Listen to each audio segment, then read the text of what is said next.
What is going on, everyone? Happy New Year. If you're watching this, it is a brand new decade, so we're excited for that. But today we're going to talk about the equipment I use in creating my YouTube videos.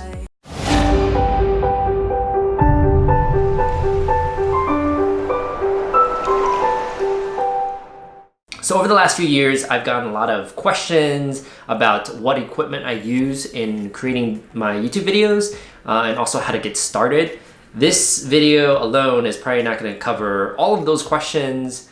It's just going to touch on some of the basic equipment that I use in filming it. And it'll actually be the equipment I use in filming today's video.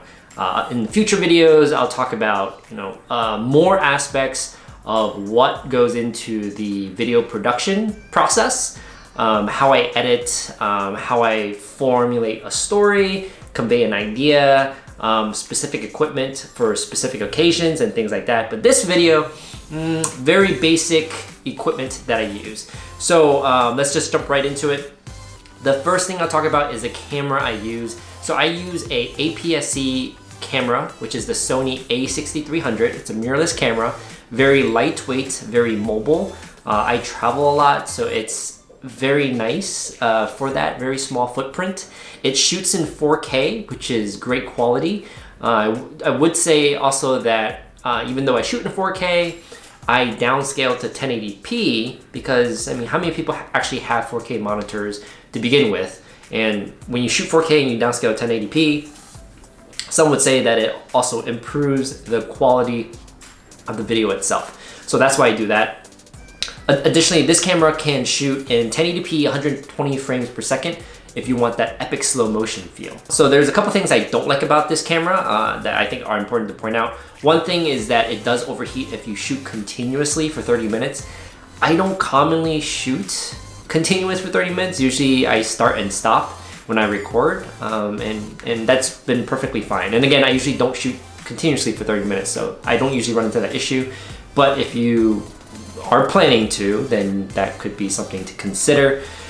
The other thing is if you're shooting in 4K, which I usually do, it will drain the heck out of your battery. I think usually my battery is about 25% if I'm shooting continuously at 4K for 30 minutes. I usually have about 25% left in the battery and I might have to switch. So that's one thing, another thing to consider. Now, one of the other things I really don't like about the camera is it doesn't have a flip out screen. So the Canons have a flip out screen where you can kind of see yourself in frame. Usually at the beginning of filming, I would have to go and check to see if I'm in frame before I start shooting. And that can take some time. You just have to adjust if it's not right and things like that. So it just takes time away. I know the a6400 does have a flip out screen, but if you have something mounted on top, then that gets in the way and that's really annoying. It'd be really nice if Sony made a camera that had more like the flip out where it can flip out to the side so it doesn't block anything. Additionally, you can invest, which is quite expensive, in another external monitor. A lot of the video makers or YouTubers I see have one of those where they can see themselves in frame and they connect it, but that's quite an investment. So that's kind of the camera. The next important piece to talk about is the lens. So I shoot the majority of my videos on either the Sigma 30mm f1.4 or the Sigma 16mm f1.4. Right now, what I'm currently using is the Sigma 30 f1.4. It's relatively cheap, pretty good, all-purpose lens. It's actually the first lens I've got with the camera. It gives a nice background blur, as you can kind of see, some nice bokeh. And that's pretty much it. I've used it quite a bit. I really like the camera, produces really nice images and nice video. Now I will say, when I first got it, there's some things I noticed about it that maybe I didn't like as much. And the first thing is, if you like to vlog, which is kind of ironic because I call my videos vlogs, but I feel like they're not. I don't do the whole thing that a lot of vloggers would do, which is just holding it out. It just feels weird and awkward and strange to me, and I'm not at that level yet of doing that. But anyways, if you do that, the 30mm on an APS-C camera is 48mm on a full frame, and it's like way too close. It just does not look right. So if you are considering this type of filming, then the 30mm is not the right lens for that. The other thing is that because it is a little more zoomed in, the other thing I've noticed is that when I first started filming, it can be difficult if you're restricted on space. So usually right now I'm about maybe 3 or 4 feet away from the camera, but if you're like, let's say in your room and you don't just have space, or you're filming, I don't know, at work or filming somewhere, and you don't have space, then it could be a little restrictive. I really realized this more so when I was trying to bring more people into frame. So when I was filming like collaboration videos with like 2 other people, I would really have to take the camera far back to get everyone in frame, and that was just a bit annoying. The other lens that I shoot with is the Sigma 16 f1.4, and it's back there on the wall, which I'm gonna grab. And so this is the Sigma 16. It is a pretty nice lens, also relatively inexpensive, gives a nice background blur as well with the f1.4. What I like about this is if you did want to do the vlog, and you want to do this kind of vlogging style where you record yourself like this is a great camera to do that. It'll get you in the frame and then also a bit of the background as well. So if you're looking for that, the Sigma 16 is a great lens for that. The other thing about the 16mm focal range as opposed to the 30 is that if you are restricted on space, this is good because it's wide angle and it captures more of the frame in the background.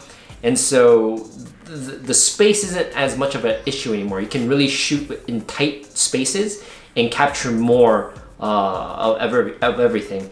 And because I'm shooting on the A63 and I usually shoot in 4K, you can shoot in 4K and crop into the specific frame you want later and not have to think so much about it in the beginning. Though you should do as much pre-planning as much as possible to avoid doing much modifications in post, because post and editing takes a lot of time. So that's the Sigma 16. So now let's talk about the mic and audio. So the A6300 that I use has an onboard camera, which I'm sure many cameras already do as well. I originally started filming with the onboard camera. I hate the onboard camera. It's probably not much of an issue here, but when I first started, I was looking for nice places to shoot with some background, some nice scenery, things like that, and I was always capturing some nasty background noise, and I didn't like it. And if I was in, let's say, my apartment, I might capture the AC or capture the fridge. My apartment right now is actually pretty quiet, so it probably wouldn't be as much of an issue. But I did end up upgrading my audio to the Rode Video Micro, which is a directional mic, a cardioid, and it is better at filtering the background noise and capturing the vocals that's coming directly at it. So I feel as though that's improved it. I'll do a quick audio test here. So this right here is the audio of just the onboard camera mic. This is without the Rode Video mic. Now for lighting purposes, I generally shoot with 2 softboxes on either side of me, and that serves as kind of my key and fill lights. Right now, I have a LED panel that's in front of me for my key light, and then I have 2 softboxes that are reflecting off the back to just add some more light because there's not a light in the room I'm shooting in right now. Something else to add about lighting is I've started tinkering with adding background light just to make the scene more interesting. And to give you an idea of what I mean by this is you can see the background behind me. It has this light that kind of looks unique. If we turned it off, it will look something like this. And it's okay, I feel as though it's just not as interesting in that case. So I have the background light to make it more interesting. All right, so hopefully you kind of saw the difference that lighting can make and why it could be good to invest in some lighting.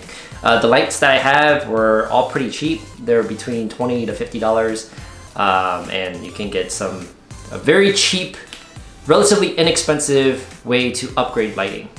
The other thing to note for minimum piece of equipment is a tripod. The tripod I use is the exact same tripod I used when I first started. It's a $10 tripod from Amazon, and it does the job.